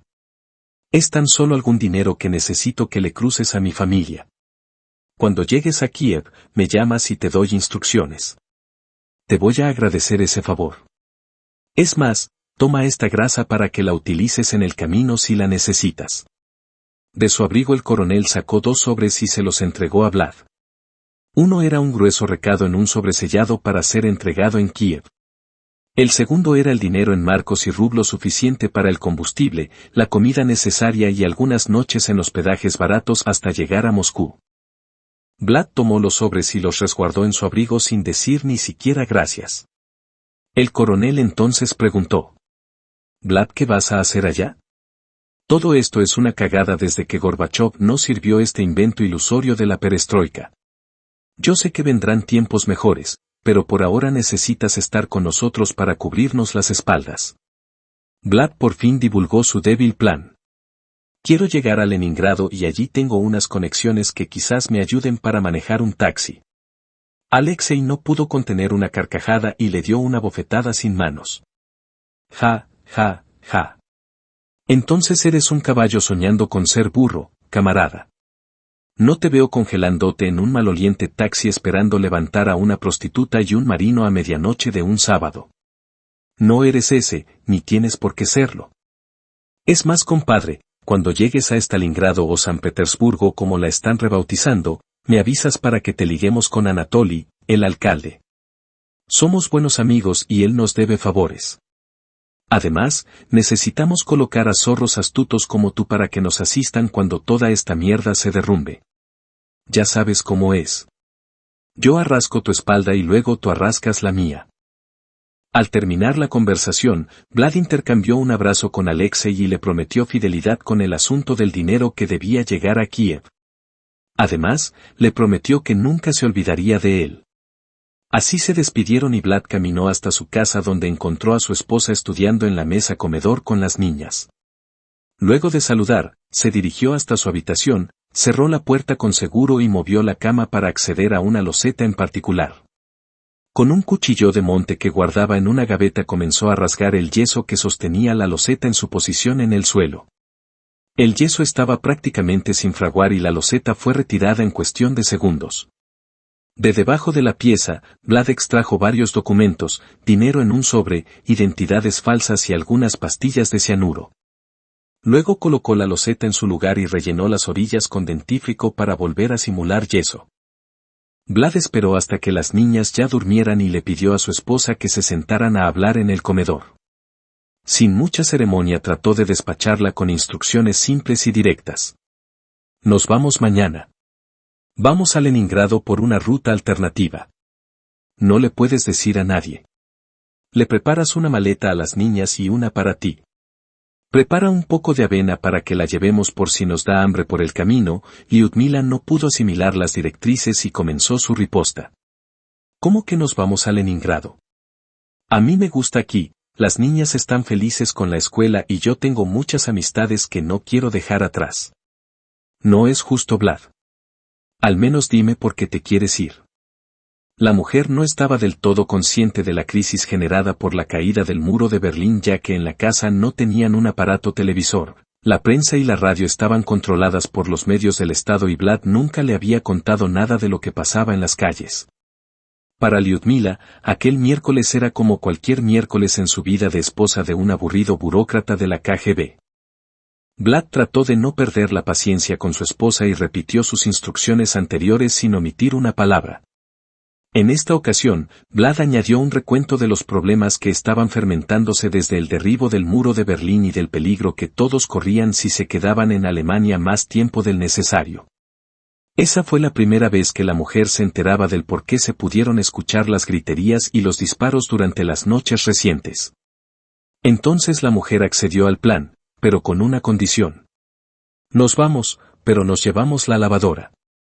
¿Qué? Le respondió el desorientado agente de la KGB. A eso, la mujer le arrojó una letanía de que esa lavadora de ropa de segunda mano se la había regalado una compañera maestra y que nunca iba a encontrar una máquina similar en Leningrado, lo que la condenaba a lavar la ropa a mano por el resto de sus días. Para ella, el asunto no era negociable. Vlad no trató de convencerla de lo contrario, sino que llamó a Helmut para que trajera sus herramientas a ver cómo la podían desarmar antes de montarla al diminuto Trabant. La misión de la lavadora costó mucho trabajo, pero se logró. Con esposa e hijas, maletas, un par de armas y la lavadora en el auto, Vlad salió del apartamento, lo cerró y colocó la llave en un tiesto contiguo a la puerta. Era jueves en la noche y nevaba intermitentemente. El Trabant 601, una camioneta gris de 1979, tipo ambulancia en miniatura, amenazó con no querer encender, pero cedió a la insistencia de Vlad. El frío tampoco ayudaba con la logística, aunque la densa niebla era perfecta para salir del vecindario de manera sigilosa. Ya en carretera abierta, Vlad encendió el sistema estéreo que le había instalado hacía algunos meses. La consola de radio con tocacasetes y las dos bocinas de alta fidelidad eran una anormalidad en Alemania del Este y mucho más en la Unión Soviética. Estos lujos le fueron otorgados a Vlad por uno de los grupos infiltrados en Alemania del Este, que se robaron un Mercedes-Benz para hacer una fechoría y le desmontaron el equipo de audio para regalárselo a su contacto en la RDA, Vlad. Posiblemente este tipo de implementación improvisada fue la que le quemó el alternador al Trabant hace un par de meses. Ya de camino a Praga, a unos minutos de la frontera con Checoslovaquia, Vlad comenzó a titubear si pasar la AK a través de la frontera. Una cosa era llevar un arma personal y otra pasar un arma de guerra. A menos de 5 kilómetros del puesto de inspección de la frontera, el conductor detuvo el auto en un paraje solitario rodeado por una zona boscosa. Su esposa y sus hijas dormían hace algunos kilómetros.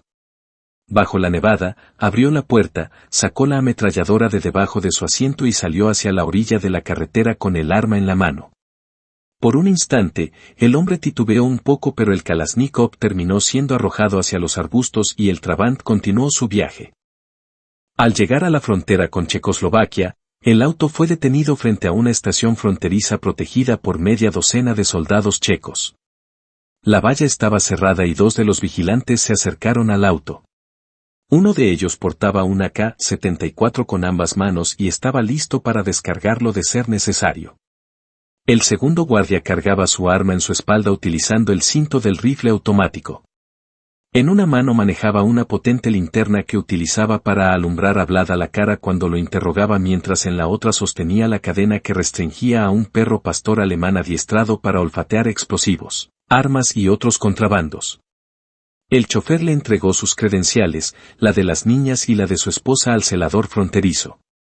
Este comenzó inspeccionando la de las niñas y alumbrando con la potente lámpara a los rostros de las criaturas que dormían en el asiento posterior del auto. Luego se acercó hacia la ventana del pasajero y le dio unos golpes leves con la linterna para despertar a la mujer que todavía dormía. Ella, al darse cuenta de la movida, abrió el cristal de la puerta del carro y le brindó las contestaciones de rigor.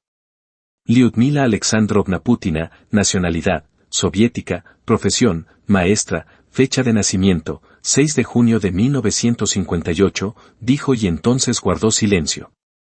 El oficial inspeccionó su cara con la linterna y la comparó con la foto en la credencial soviética que se le había proporcionado. Hace frío, puede cerrar el cristal, señora. Fue la señal de que la situación estaba en orden con ella. El oficial caminó por la parte trasera del auto, alumbró a la placa del vehículo y utilizando un pequeño radio le comunicó el número de serie del auto a los otros retenes que se resguardaban en el calor dentro de la cómoda estación fronteriza. Luego continuó hasta la puerta del conductor que permanecía con el cristal abierto. Sin separar las manos del timón, el conductor procedió con sus datos. Vladimir Vladimirovich Putin, nacionalidad Unión Soviética, profesión, traductor diplomático, fecha de nacimiento, 7 de octubre de 1952. Las preguntas continuaron. ¿Qué lleva en la cabina trasera, señor Putin? Es la lavadora de ropa de mi esposa. La desarmé un poco para que cupiera. Le contestó al guardia que pronto fue a la parte de atrás del auto para inspeccionarla a través del cristal con su linterna. Regresando donde el señor Putin, le dijo. Ah. Es una de esas alemanas. Yo le regalé una a mi madre, aquí en la República Checa no se consiguen. Su esposa debe estar feliz. Continuaron los interrogatorios de rigor. ¿Destino? Vamos a Kiev, ¿motivo? Razones de trabajo. De repente el pastor alemán se puso un tanto inquieto y le preguntaron. ¿Lleva armas o cualquier otro contrabando que no sea la lavadora? Traigo conmigo una Makarov 18 milímetros, la llevo en la guantera, aquí tiene mi permiso de uso. Antes que los guardias o el perro pudiesen reaccionar, el hombre tomó una credencial que llevaba lista en la consola frontal del vehículo y se la entregó al interrogador. El retén pudo leer lo suficiente para escalar el asunto a otro nivel. Vladimir Vladimirovich Putin, teniente coronel, Komitet Gosudarstvennoy Bezopasnost, KGB, que se traduce en Comité para la Seguridad del Estado. Con su permiso, teniente Putin, tenemos que corroborar esto. Estacione su auto entre esas líneas amarillas, espere tranquilo por favor y no cierre el cristal del auto. El oficial fronterizo procedió a llamar por el radio a los compañeros dentro de la caseta y 2 de ellos salieron ametralladoras en mano. Otro de los retenes salió a recoger todas las credenciales para llevarlas adentro de la unidad y se las entregó al oficial al mando de la estación. Pasaron lentos minutos y por la mente de Vlad solo le inquietaba que subieran el perro al auto. El encargo del coronel Alexei estaba en un bolsillo secreto en el forro del asiento trasero donde dormían apaciblemente las niñas. Pero eso no era reto para un sabueso de frontera. Desde la caseta se cursaron varias llamadas para verificar la identidad de los viajeros, su legalidad para salir de Alemania y otros detalles que lucían sospechosos. Luego de más de media hora de espera, los papeles no regresaban al auto que esperaba encendido para mantener la calefacción y con el radio sintonizado en una estación de música electrónica alemana. Vlad continuaba al acecho de cualquier movimiento mientras que su esposa y las niñas dormían exhaustas. De repente el oficial a cargo de la estación salió de su tibio puesto y con los papeles en mano fue directo al costado del Trabant gris. Teniente Putin, lamentamos la espera, pero usted ya sabe cómo son estas cosas. Aquí tiene sus documentos y puede continuar su viaje. Vaya con cuidado, está nevando mucho y si tiene tiempo, se puede quedar esta noche en Praga para que en la mañana pueda disfrutar de la ciudad. Seguro que lo haré. Le contestó mintiendo ya que el plan era manejar sin paradas innecesarias hasta Kiev. Un tramo que le tomaría 30 o 40 horas sobre aquella nevada y con mucha suerte. Vladimir Putin y los medios de televisión rusos siempre recuentan esta historia alterando, añadiendo y omitiendo algunos detalles u otros. El relato es utilizado como otra pieza propagandística, a veces, y como caso de estudio, en ocasiones. En su esencia no contiene otra moraleja que las propias vueltas del destino y las ironías de la historia como materia de aprendizaje. Por eso, Solzhenitsyn nos decía que una palabra de verdad pesa más que un mundo, pero yo digo, un mundo de mentiras a veces pesa más de lo que podemos comprender. Acto quinto, Ascalón. El que tiene ojos para ver y oídos para oír, puede convencerse a sí mismo de que ningún mortal puede guardar un secreto si sus labios están en silencio. Charla con las yemas de los dedos. Y la traición se filtra de él. En cada poro. Sigmund Freud. La etimología de la palabra ascalón nos remonta a sus orígenes semita-indoeuropeos. Un askelon era la piedra utilizada por los mercaderes ancestrales de Medio Oriente como la unidad de medida necesaria para poder pesar de manera uniforme la mercancía en toda transacción. Tanto los vendedores como los compradores cargaban piedras previamente medidas para validar que las balanzas de los mercaderes no estuviesen trampeadas en favor de una de las partes en el negocio. Una de las ciudades portuarias canaanitas, fenicias, en las costas de lo que hoy llamamos Israel, porta el nombre de Askelon por ser este el lugar donde durante siglos los barcos provenientes del Mediterráneo y las caravanas multicontinentales acostumbraban a pesar sus mercancías, de una manera justa y precisa. Así, ese lugar llegó a representar la balanza de la justicia en la antigüedad. Tanto fue el renombre de la ciudad que una de las grandes leyendas del cristianismo antiguo se basa en los cimientos justicieros de su historia. Por siglos, la leyenda de un soldado romano de origen griego y natural de Capadocia, en lo que hoy es Turquía central, que fue conocido como Jorge de Lita, se ha transmitido en incontables versiones. Se cuenta que Jorge fue a Ascalón como parte de sus tareas militares y allí se encontró con el reto que lo inmortalizó. Tratando de narrar esta leyenda y a la vez, brindando una posible explicación menos mística, digamos lo siguiente. Cuando Jorge llegó a esa localidad costera, un dragón se había apoderado del único pozo donde la gente podía recoger agua para el consumo. Este dragón al principio fue sobornado con ovejas y cabras para que permitiera el acceso al pozo. Luego la bestia exigió que se ofrendaran niños para devorarlos en lugar de los anteriores homenajes y el pueblo lo tuvo que complacer en sus malvados caprichos. Por un tiempo, y buscando un ápice de justicia, los pobladores de la ciudad desarrollaron una especie de lotería para seleccionar la infortunada criatura a ser devorada por el dragón. Un día, la lotería siniestra seleccionó como holocausto a la hija única del rey de la ciudad y ésta fue preparada para ser llevada al hambriento dragón. Jorge, que lo observaba todo, solicitó un askelon y de la piedra talló una punta de lanza muy poderosa y afilada. Pronto, desde su caballo blanco, el soldado romano de origen griego enfrentó al dragón y lo mató con su lanza o askelon de justicia.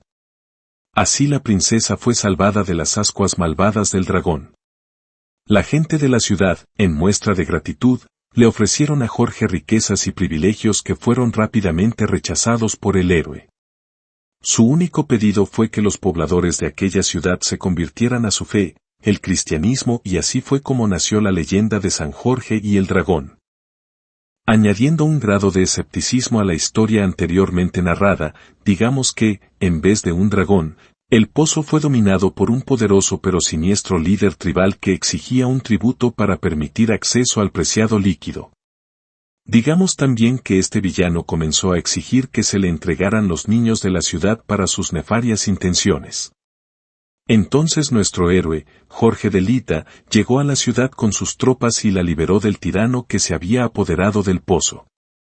Sin embargo, al final de la contienda, el capitán del contingente liberador, en su prerrogativa les exigió a los pobladores de Ascalón que se convirtieran al cristianismo como compensación a su gesta. Cualquier otra narrativa posteriormente añadida, omitida o modificada a esta versión más mundana, es lo que se conoce como mitología o leyenda. 17 siglos después, en el año de nuestro Señor del 2018, en el Gran Palacio del Kremlin, Vladimir Putin juramentó durante una gran ceremonia digna de un zar, su cuarto mandato como presidente de Rusia. Desfiles de caballerías, bendiciones de los patriarcas de la Iglesia Ortodoxa, una larga caminata por una interminable alfombra roja y un breve discurso con listones nacionalistas aseguraban al pueblo ruso de que su héroe liberador había regresado. A los 65 años y disfrutando de una salud cuasi militar, el líder ruso utilizó un subterfugio burocrático para doblegar la cláusula constitucional de que los presidentes de Rusia solo podían gobernar por 3 términos.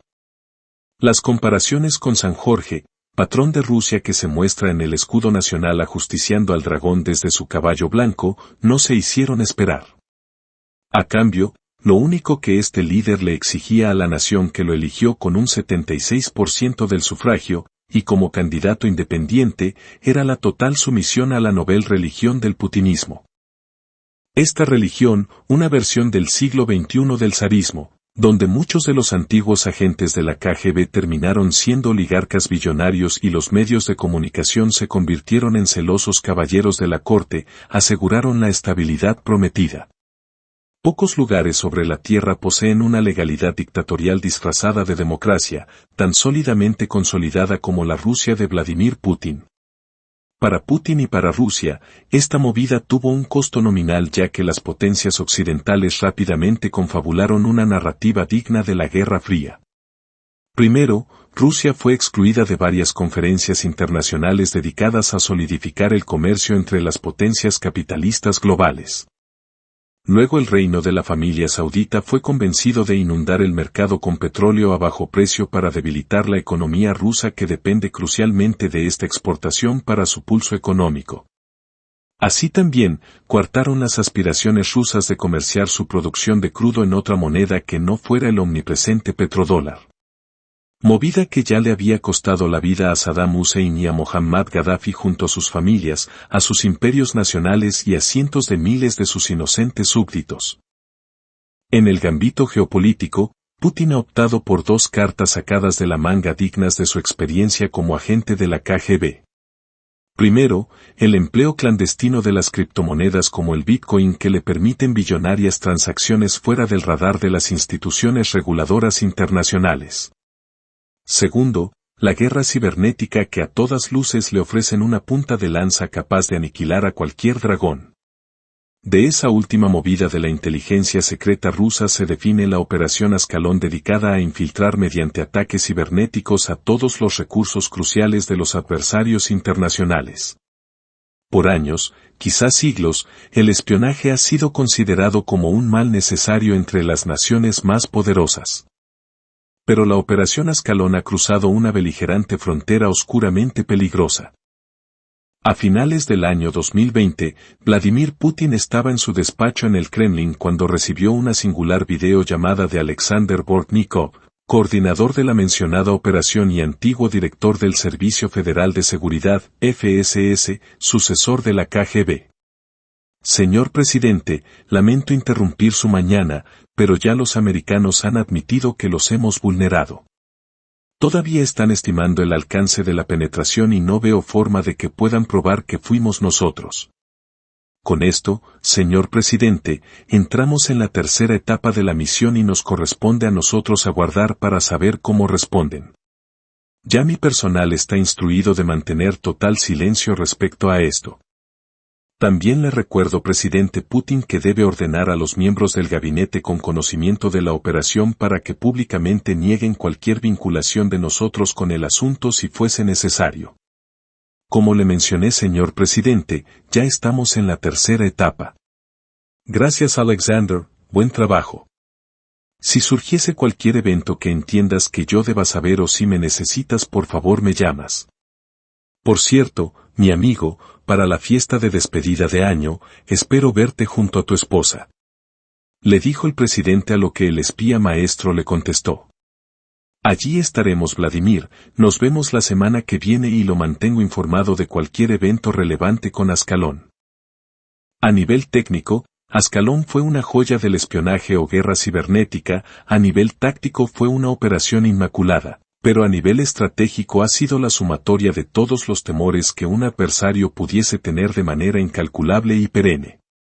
Mediante la subcontratación de una entidad oscura, Cozy Bear, conocida en el argot de ese mundo turbio como APT-29, que significa Advanced Persistent Threat 29, dedicada al crimen cibernético, la FSS logró el acceso y la modificación del código de la próxima actualización de la herramienta de monitoreo de redes más utilizada por las agencias del gobierno norteamericano, Orión de SolarWind. Por medio de esa estrategia clandestina, se logró crear el caballo de Troya más grande jamás conocido por la humanidad. Así los atacantes penetraron una cantidad sin precedentes de recursos e infraestructura estratégica. Para estar claros, Cozy Bear colocó una puerta trasera invisible en todos los servidores que utilizaban SolarWind como el policía de sus redes. Para complicar aún más el alcance de su ataque, Este código troyano incluía efectivas embestidas a vulnerabilidades de las cuentas de Microsoft Office que guardan el 47% de los emails de la humanidad y a los sistemas de servidores virtuales de VMware que manejan el 50% de todos los servicios cibernéticos del planeta. Para el momento que el ataque fue detectado, todos los emails del gobierno a todos los niveles habían sido espiados. Todos los servidores electrónicos virtualizados o en la realidad física del gobierno y de las industrias críticas habían sido adulterados con puertas traseras y espías durmientes esperando por órdenes. El ataque fue detectado luego de 8 meses en que estas agencias clandestinas penetraron y modificaron los códigos de seguridad de millones de computadoras sin que el gobierno norteamericano tuviese sospecha de ello. Los analistas más conservadores recomendaron regresar a todas las computadoras físicas y virtuales a su último estado confiable, es decir, al año 2019. Otros científicos cibernéticos con menos optimismo sugirieron un programa de asesinar a todas las computadoras que actualmente manejan asuntos del gobierno, y recrearlas desde sus cimientos incluyendo el equipo electrónico vulnerado. 2 agravantes dejaron panza arriba al dragón occidental frente al escalón que se le penetraba entre las costillas sin aún agujerear su corazón. Primero fueron las arbitrarias decisiones del presidente Donald Trump que desarticuló y despidió a los funcionarios tecnócratas encargados de la vigilancia en contra de tales ataques porque estos se negaron a participar en sus charadas acerca de las próximas elecciones presidenciales del 2020. Segundo, pero no menos grave, fue la complacencia arrogante de varios actores en la escena total, como SolarWind, algunas compañías contratistas en la carrera armamentista multinacional y las agencias gubernamentales encubridoras que sobreconfiaron su exposición a nivel institucional. La evidencia es abundante y muchas de estas entidades demoraron denunciar el ataque una vez fue detectado. Incluso algunos ejecutivos lograron salvar su capital vendiendo sus acciones corporativas apresuradamente antes que se divulgara el masivo incidente. Luego de las investigaciones preliminares, se ha corroborado que Cozy Barry por tanto la FSS rusa ha tenido y muy probable continúa teniendo acceso con derecho de obstruir o modificar todos los archivos y comunicaciones del Departamento de Agricultura, el Centro Nacional de Finanzas, el Departamento de Comercio, la Administración Nacional de Telecomunicaciones e Información, el Departamento de Defensa, partes cruciales del Pentágono, la Agencia de Seguridad Nacional, la Agencia de Sistemas de Información de Defensa, el Departamento de Energía, la Administración Nacional de Seguridad Nuclear, el Departamento de Salud y Servicios Humanos, los Institutos Nacionales de Salud, el Departamento de Seguridad Nacional, la Agencia de Seguridad de Infraestructura y Ciberseguridad, el Departamento del Trabajo, el Departamento de Estado, el Departamento de Transporte de los Estados Unidos, la Administración Federal de Aviación, el Departamento del Tesoro, la Oficina Administrativa de los Tribunales de los Estados Unidos y la Administración de Casos y Expedientes Jurídicos Electrónicos. Poniendo este asunto en palabras más concretas, los atacantes actualmente tienen la capacidad de deshabilitar servicios indispensables como la distribución del agua, el suministro de hidrocarburos, el control de la red eléctrica, los archivos médicos en los hospitales, la operación de los aeropuertos, el libre fluir de los medios de comunicación, el acceso al Internet y la coordinación de las defensas convencionales y antinucleares. Como si eso fuese poco, a sus deseos quedan las oportunidades de interferir o modificar los asuntos bancarios de millones de cuentas y las sentencias carcelarias que ellos entiendan pertinentes. En la fiesta del fin de año 2020 efectuada en uno de los salones dorados del Kremlin, Alexander Bortnikov y su elegante esposa disfrutaban el compartir con otros invitados de similar alcurnia cuando desde una de las puertas del costado del salón fue anunciado el anfitrión e invitado de honor. Damas y caballeros, nuestro presidente, Vladimir Vladimirovich Putin. Acto seguido todos los comensales se pusieron de pie y comenzaron a cantar el himno nacional ruso de una manera exageradamente entusiasta. Rusia, nuestra patria sagrada, Rusia, nuestro amado país. Una poderosa voluntad, una gran gloria, son tu herencia por toda la eternidad. En la velada concurrida por cientos de hombres y mujeres de la alta élite de la Nueva Rusia, abundaba el caviar, los asados de caribú, el vodka más exquisito y un espumante vino ruso al estilo champagne. Bortnikovy estaba de muy buen humor y brindaba vodkas a diestra y siniestra con otros invitados mientras una pequeña banda de músicos vestidos a la usanza campesina entonaba canciones tradicionales rusas con énfasis en las tonalidades de una balalaika y los acordes de un acordeón. Varios de los célebres invitados desplegaban sus habilidades bailando diestros pasos cosacos a pesar de sus elegantes indumentarias. De repente y por el lado izquierdo de Alexander, un abrazo apretado le sorprendió. ¿Cómo vamos, mi amigo? A lo que Alexander le contestó Vladimir, si este no es nuestro año, esta será nuestra década.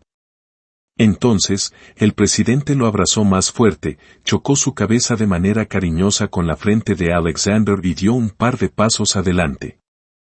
De una de las mesas, Putin tomó un vaso ajeno con vodka a medio consumo y lo levantó con su brazo extendido hacia arriba. Al percatarse de la movida, los músicos pausaron para dar paso a lo que el presidente iba a declarar. De repente todos los invitados se pusieron de pie y levantaron sobre sus cabezas vasos y copas esperando por el brindis presidencial. Inclusive varios de los clérigos ortodoxos que participaban de la velada tomaron vasos de vodka y se unieron al homenaje. Cuando todo era silencio en el imperial salón y las miradas se fijaban inmóviles esperando por las siguientes palabras de Vladimir Putin, este tan solo dijo: «Por San Jorge». A los que allí citados por la historia, de manera disonante repitieron el brindis lanzado en aquella célebre noche moscovita. «Por San Jorge, por San Jorge, por San Jorge». Postdata del autor al quinto acto ***. La intención de este escrito no es aterrorizar a los lectores con una historia hiperbólica donde los rusos o cualquier otra potencia militar se apodera del control cibernético de su rival o del planeta. Ni yo hubiese tenido la imaginación o el negro humor para inventar semejante tragedia. Esto es simplemente la existencia que nos ha tocado vivir. Para el que necesite evidencia, tan solo abra los ojos para que vea, preste atención a sus oídos para que escuche, y toque el suelo con su mano para percatarse de que está vivo y presente en este mundo. Consumación. Tus derechos importan. Porque nunca sabes cuando los vas a necesitar. Edward Snowden. La tierra que al azar nos vio nacer la llamamos patria, la cultura geopolítica que nos aparta de los demás la llamamos nación, las asociaciones genealógicas que nos aíslan en seres similares las llamamos razas, nuestros prejuicios metafísicos aprendidos los llamamos religión, y las fuerzas kinestésicas, sociológicas, mentales y espirituales que nos confrontan en la ideología de que somos entidades distintas y adversarias, las llamamos guerras. Los seres humanos, en su eficiente capacidad para permanecer divididos más allá de las trayectorias naturales, han optado por la mutua aniquilación en vez del balance armonioso necesario para coexistir en un universo correspondientes a las causas y los efectos. Es como si individual y colectivamente llegáramos a la irracional conclusión de que mejor es estar muertos que equivocados. Vivimos en un armisticio disfrazado de paz. Sin saberlo o hacerlo consciente, caminamos en silencio por el filo de la espada de Damocles. La pregunta de rigor es: ¿vale la pena abrir los ojos en una trayectoria existencial tan breve? Gran parte de la familia humana, ya sea por las prioridades inmediatas o por sus limitadas perspectivas, han llegado a la conclusión de que debemos continuar viviendo con los ojos cerrados. Para estos hermanos, el armisticio es equivalente a la paz, ya sea porque se definen impotentes, porque les incomoda una perspectiva tan fatalista, porque han logrado enterrar la cabeza en la arena o porque simplemente son cómplices de la maquinaria aniquiladora. La realidad es que son pocos los seres humanos que abiertamente objetan las demenciales carreras armamentistas o esa narrativa binaria de la historia donde existen dos especies: ellos y nosotros. En mi insurrecta opinión, hay varios gradientes de conciencia que podemos ejercer sobre la humanidad hermana con distintos niveles de torque en nuestras acciones. Sin embargo, para este servidor, la primera tarea comienza con pensar incómodamente en realidades diferenciadas pero positivas en el resultado final. Luego sugeriría, según la edad me ha enseñado, a dar pasos diarios, es decir, con nuestras acciones, hacia la ruta concreta de la armonía humana. Para completar el triatlón hacia la paz, incluiría en los currículos que se les imparten a los niños en las escuelas o se disertan en los medios a todos los interesados, cursos y talleres sobre la deseada pero elusiva paz humana. Al final no existen garantías para la preservación de la humanidad y del planeta, pero un primer paso en la dirección correcta pudiese cambiar nuestro destino. Confiar de que alguien muy poderoso, por sus intereses particulares, por el celo de sus interpretaciones de la realidad o por simplemente seguir el camino anteriormente errado, se abstenga y no oprima el botón rojo de la solución final, ya no es una opción sino una realidad inaceptable. Para agravar todo, la gran paradoja de tratar de imponer un régimen destinado a la paz es la posibilidad de que, en búsqueda de ese noble objetivo, muera en consecuencia la libertad. Como Mahatma Gandhi en su momento nos enseñó. No vale la pena tener libertad si no incluye la libertad de cometer errores. Así que, tejiendo de ese fino hilo, nos toca resolver este entuerto amenazante que a cada segundo pudiese desenlazar en el final de los finales. Amén.